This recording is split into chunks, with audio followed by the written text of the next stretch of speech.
As the 2025 NFL Draft approaches, few teams find themselves at the center of more controversy and anticipation than the Chicago Bears. The franchise is attempting a major reset after another underwhelming season, and the front office appears ready to take some bold swings. But those moves have triggered heated debate across the fan base, particularly when it comes to what the team might do with the number 10 overall pick. At the core of the debate is the running back position, a spot where the Bears have struggled to find consistency. DeAndre Swift, once seen as a dynamic option, hasn't fully met expectations, and his contract becomes expendable in 2026. With that in mind, league analysts are pushing the idea that Chicago might target a top-tier running back early in the draft. Among the names generating buzz are Ashton Jeanty of Boise State and Omarion Hampton of North Carolina. Jeanty, in particular, has emerged as a potential star, with explosive playmaking skills, elite vision, and the ability to handle a heavy workload. He lit up college football in 2024, drawing comparisons to some of the league's most versatile backs. Hampton, meanwhile, brings a physical edge and breakaway speed that fits well with new head coach Ben Johnson's run-heavy system.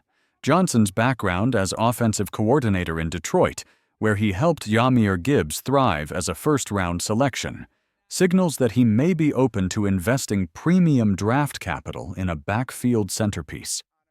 The bigger question, however, is whether general manager Ryan Poles sees it the same way.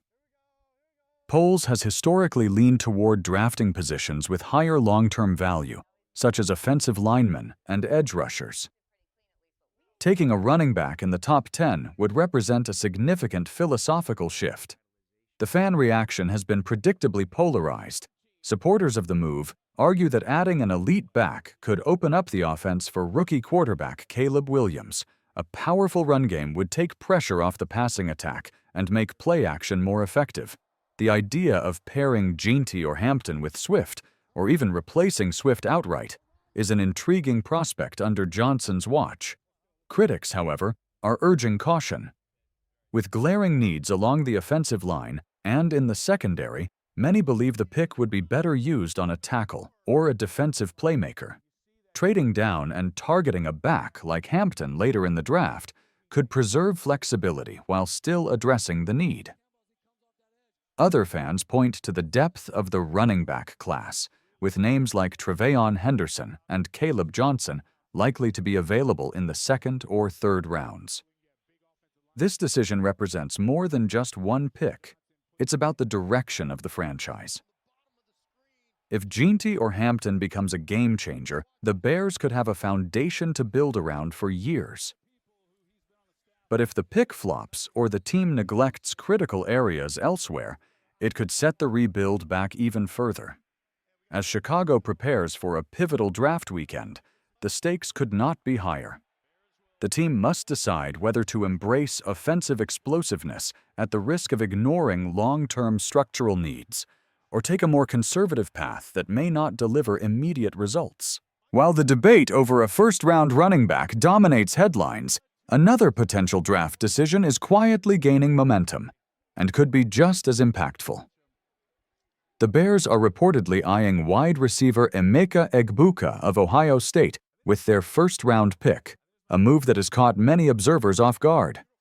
Egbuka, who has drawn comparisons to NFL standout Amon-Ra St. Brown, may not be a consensus top 3 receiver in this year's draft, but his productivity and versatility have positioned him as a potential difference-maker. In 2024, he posted 81 receptions for 1,011 yards and 10 touchdowns, showcasing both reliable hands and the ability to get open in critical situations. Chicago's passing game underperformed last season, and with veteran Keenan Allen departing in free agency, the team lacks depth at the receiver position. DJ Moore remains a solid number 1 option, while Rome Odunze is still developing into a reliable secondary target. Adding Egbuka to that mix could give quarterback Caleb Williams a full arsenal of playmakers, particularly in the short to intermediate game where the rookie QB excels. Head coach Ben Johnson's affinity for versatile, smart receivers has also played into the Egbuka speculation.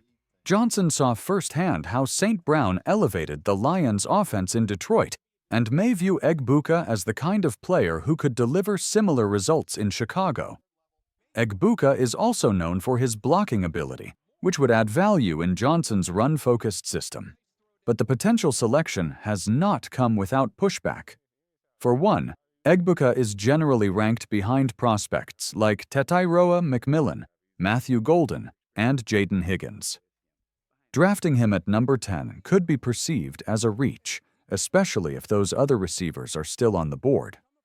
Questions about his size and straight-line speed have led some scouts to label him as more of a complementary piece than a true WR1. The fanbase is once again split. Some are thrilled by the idea of giving Williams another trusted weapon in the slot, a player who can move the chains and find soft spots in coverage. Others argue that with Moore and Odunze already on the roster, the team would be better served using the pick on offensive linemen or defensive help. Protection for Williams remains a critical issue after he absorbed too many hits last season. This is a classic debate between need and value. Egbuka may not have the physical tools of a top 10 pick, but if Johnson believes in his football IQ and route running, he could become the glue that holds the offense together. Still, if the Bears pass on more dynamic options or overlook more pressing roster needs, it could become a decision that haunts them, especially if Egbuka fails to meet expectations. The conversation around this pick underscores the high-pressure environment that Johnson and Poles are operating in. Every move will be scrutinized, and with the franchise's future tied to Williams' success, building the right supporting cast is paramount. Whether Egbuka is that missing piece or just another name in a crowded receiver room remains to be seen. Amidst all the draft speculation, the Bears may already be planning a major move in free agency, one that could reshape the team's offensive identity in 2025. Reports have surfaced that Chicago is pursuing veteran wide receiver Tyler Lockett, who could join the roster after a long and successful tenure with the Seattle Seahawks.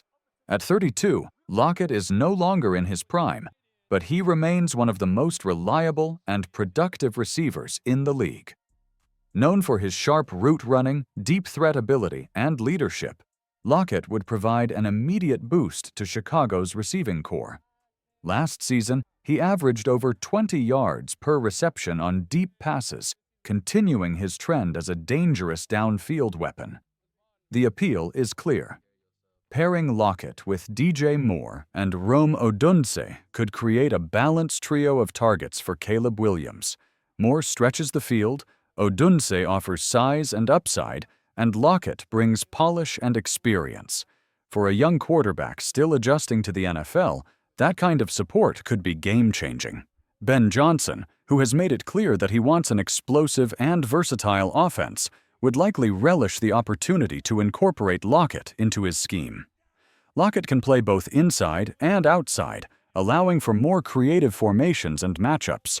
His presence could also help mentor younger receivers and elevate the locker room. But there are challenges. Lockett won't come cheap, and the Bears will likely face stiff competition from other teams, including the Seahawks, who may look to retain him, and contenders like the Dallas Cowboys. There's also the question of long-term value. At his age, Lockett is a short-term solution, not a cornerstone piece for the future. The fan response has once again been mixed. Optimists see Lockett as the ideal complement to the Bears' young core, a savvy veteran who can deliver in big moments and ease Williams' transition. Pessimists worry that investing heavily in a 32-year-old receiver is a luxury move for a team with unresolved issues in the trenches and on defense. The decision to pursue Lockett highlights the tension between competing timelines: win now or build for tomorrow. If the Bears are serious about contending in 2025, adding Lockett signals that the rebuild is accelerating. But if the move fails to deliver results, whether due to injury, decline, or fit, it could be viewed as a costly misstep. As the offseason unfolds, it's clear the Bears are not content to stand still. Between a possible first-round running back, a bold draft pick at receiver, and a veteran signing like Lockett, The team is signaling its intent to turn the page on years of mediocrity. Whether those gambles pay off remains the defining question of the offseason. Final word. This offseason could mark a turning point in Chicago's football identity. With the right moves, the Bears could quickly transform into one of the league's most exciting young teams. But every decision, whether it's Ashton Jeanty, Emeka Egbuka, or Tyler Lockett, comes with high stakes. The front office is betting big that these choices will usher in a new era. Time will tell if they're right. Let me know if you'd like this formatted for a website or converted into a voiceover script.